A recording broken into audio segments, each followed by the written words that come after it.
Hey guys, HDV here and welcome to a brand new video. Today we've got some pretty cool things to go over. New Datamine leaks have popped up regarding new characters coming to Pokemon Unite. We have some new Legends EA rumors, Nintendo Switch 2 updates. There's a lot of things to break down and get into today. So if you're excited for the video, make sure to drop a like down below. Let's try and hit 500 likes, it really helps out. Leave a comment with your thoughts on anything we cover in today's video. Subscribe if you're brand new, ring the notification bell. With all of that out of the way, let's get into the video and I really hope that you enjoy.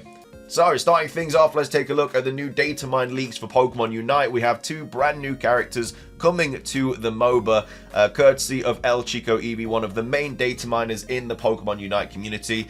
They are here tweeting out saying Pokemon Unite Datamine leaks. So the first one is Tinkaton.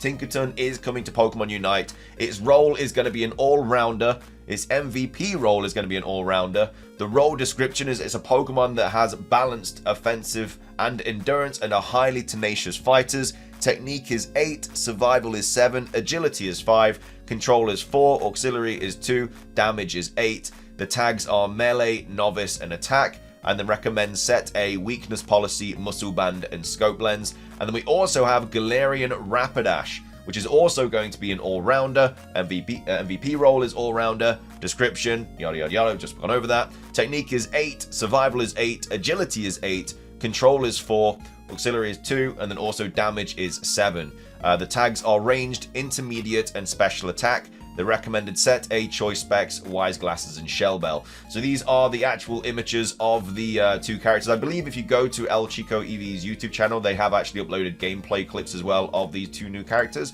I'm pretty sure if you... it's somewhere on there. I'm pretty sure they posted it yesterday or something. Yeah, so you can go and actually see the gameplay of Tinkaton and Galarian Rapidash if you'd like to. But either way, shout out for El Chico Eevee for those data mines for Pokemon Unite. Two new characters, always nice to see. Not sure when they're going to come out, but yeah, the gameplay is live and stuff like that, so you can see what they're all about. So that's the first thing that I wanted to go over. Next up, I wanted to talk about this sort of kind of idea from Jean, talking about what Riddler-Coup has posted about in regards to the starter Pokemon for Legends EA. So originally we had Riddler-Coup saying, you know, don't worry, something is different regarding the starter Pokemon. This is in regards to the Anaheim picture with the starter Pokemon that was obviously leaked. And basically we had Riddler-Coup tweet that out saying, you know, don't worry, something is different, and then merch on sale since January next year.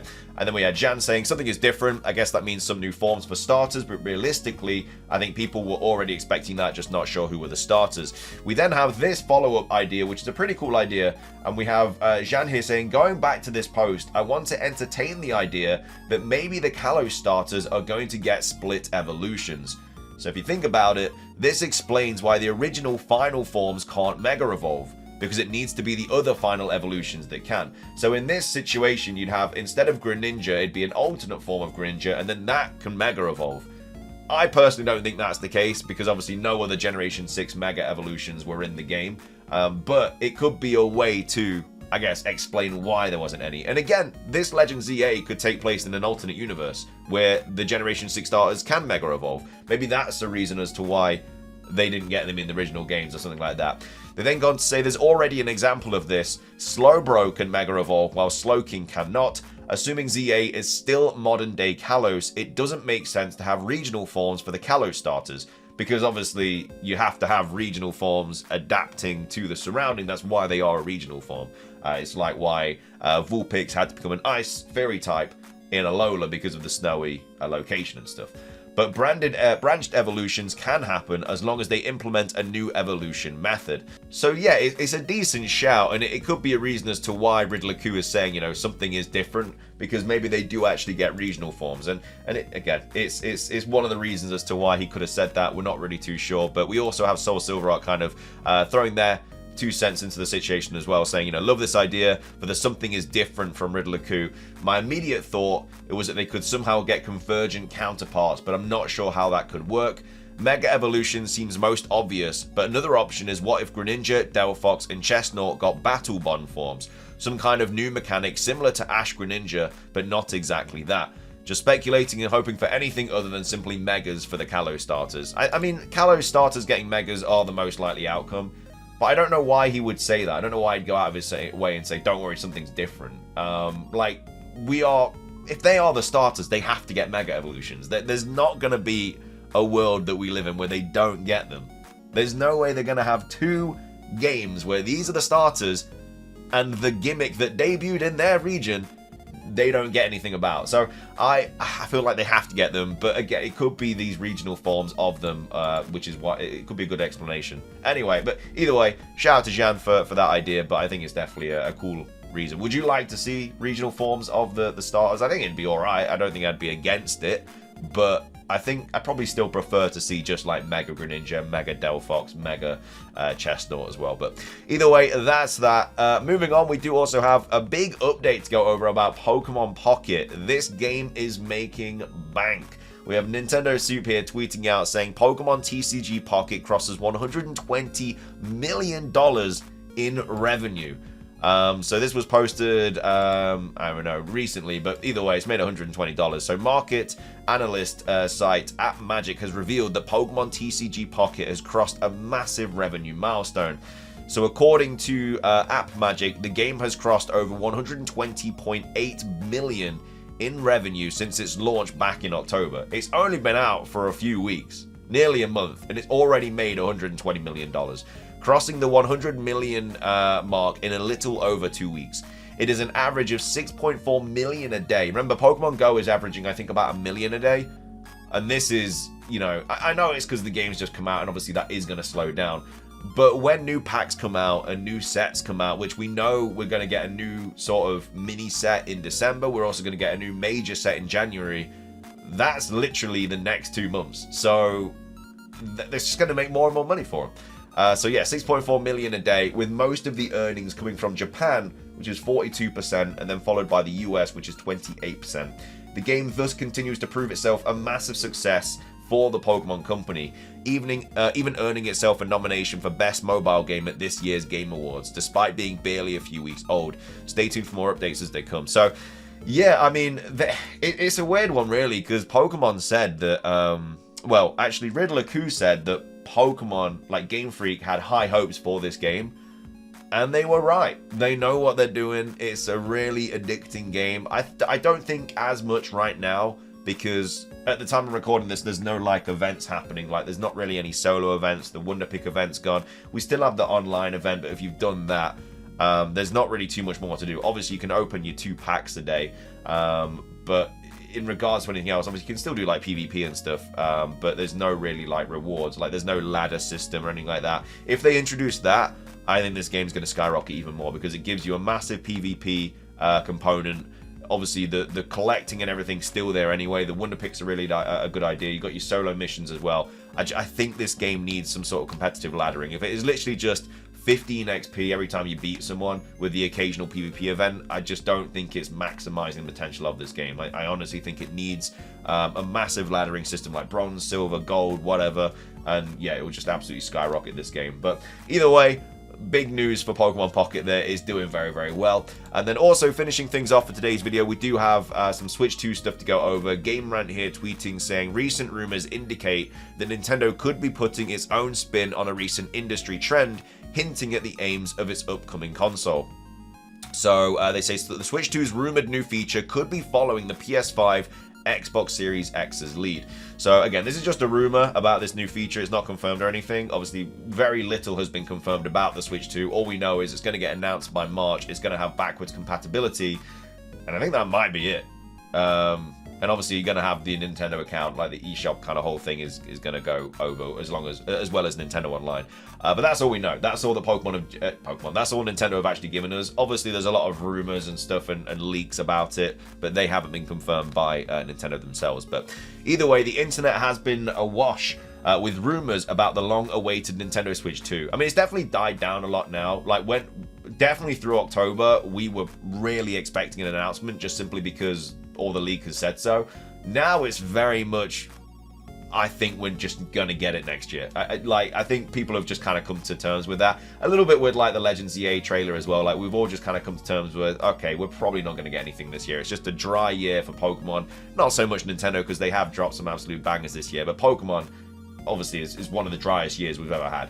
because we haven't even had like a trailer or anything, apart from obviously in February. Anyway, a console that, as its temporary name suggests, will directly follow the lead of its widely successful 2017 predecessor. While not much is known about the Nintendo Switch 2, there's reason to believe that Nintendo is looking to make it more of an iterative improvement over the original, rather than a revolutionary leap like the one observed between the GameCube and the Wii, for instance. So obviously, the GameCube to the Wii was a massive different console, but the Switch to the Switch 2, we are expecting just a better version of the Switch, and that's all they need to do. Because the Switch is so successful, all they have to do is make a better version of it that can run better games, it's more powerful, and people are going to eat that up. You know, it's going to be absolutely global in terms of the ridiculous sales it's going to do. This can only be a good thing, as Nintendo indisputably struck gold with the Switch, which catapulted the company back to the top of the console market after the underwhelming sales of the Nintendo Wii U. While gaming audiences are, by and large, taken with the hybrid console, it's not without its shortcomings, chief among them being underpowered hardware that bars the device from running many of the industry's leading AAA releases. Nintendo is likely looking to remedy these major technical shortcomings with the Nintendo Switch 2, and raw processing power shouldn't be the only problem area targeted. So the Nintendo Switch 2 could have its own spin on performance mode. So according to Nash Weedle, a leaker on Twitter with a strong track record, the Nintendo Switch 2 will include an option to extend battery life in handheld mode, likely at the cost of visual fidelity or graphical performance. As with any leak or rumor, this ought to be taken with some salt, but such a move by Nintendo, however unprecedented, makes quite a bit of sense. So longer battery life is something the Nintendo Switch desperately needs. The Switch's primary selling point is the nature as a hybrid console. It can be played traditionally on a TV or on a compact handheld display. It was an ingenious design choice by Nintendo, one whose effects will probably not truly be understood for several years yet, after other companies follow the Switch's form factor. But the central design conceit is somewhat held back by lackluster battery life, which the Switch 2 ought to improve. With graphically demanding games like Zelda Tears of the Kingdom, it's not uncommon for the Switch to only hold out for 3 to 4 hours in handheld mode before shutting down, a major downside for those who use the Switch without a TV. For this demographic, a modest drop in visual quality or some other feature could be a worthwhile price to pay for significantly longer lasting batteries. But what's interesting about this rumored setting isn't just the benefit it could have for players, but how it measures up to similar features offered by competitor consoles. So the Switch 2's rumored performance mode would prioritize longer gaming, not FPS. So console gamers are more than aware of performance modes on PlayStation 5 and Xbox Series X and S, but such options typically aim to improve frame rate rather than battery performance. Of course, this is due to the very nature of these devices being non-handhelds, but it's interesting to contrast these sorts of settings with what's been rumored for the Switch 2. The Switch 2, based on Nash Weedle's leak, looks to be doubling down on overall player experience and quality of life, rather than overwhelming technical prowess showcased by spectacular visuals and performance. It's interesting perhaps, but not surprising though, the Nintendo Switch 2 is expected to be a technical upgrade over its predecessor. It will likely not strive for the same level of power as something like the PS5, which we kind of already know about. Like, we're basically going to get a portable PS4 at this point, which is fine because Nintendo games are never played for the graphics. It's great when the graphics do look good, but they're very cartoony. They're very, they're not lifelike. Like when you take a look at Zelda or Pokemon or whatever, like, okay, Pokemon could be a lot better, but Zelda Tears of the Kingdom, like, the art style that it uses, Mario as well, is perfect for the games they make. They don't, like, if we had a real, like, life-looking Zelda and Mario, it just looked weird. They need that kind of cartoony vibe, and because they can do that, they don't have to make the graphics ridiculous. They just make the games really good, which they obviously have smashed out so many good games over the years. It's been quite some time since Nintendo prioritized things like FPS, resolution, VRAM, etc. This can be disappointing at times, but it means doubling down on features like battery life, which arguably have a greater impact on general enjoyment, then it seems like an effective and on-brand decision. So yeah, basically this new feature is extended battery life. There's going to be like a different setting which can improve battery life, and it's also, yeah, still, it's not going to make the game run any like worse or anything like that. It's basically a good idea. I mean, it should be a thing. Like 3 to 4 hours of portable isn't ideal, especially in this day and age. Like back then, fair enough. You know, when I was playing my Game Boy growing up, like 3 or 4 hours was just, that was insane. It used to be like 2 hours at max. But yeah, nowadays, I think that, yeah, you could definitely strive for like 6 to 8 hours. But anyway, that's everything for the Switch 2. Let me know your thoughts on that. Are you happy about this extended battery life kind of feature? Also, what are your thoughts on Pocket? And also, what are your thoughts on the starter Pokemon potentially getting alternate forms, which would then get Mega Evolutions as well? And then also, yeah, we've got Tinkaton and Galarian Rapidash coming to Unite. But that's everything from me. If you enjoyed, drop a like, leave a comment, subscribe if you're brand new, ring the notification bell for daily Pokemon content. Have a fantastic rest of your day, and until next time, peace.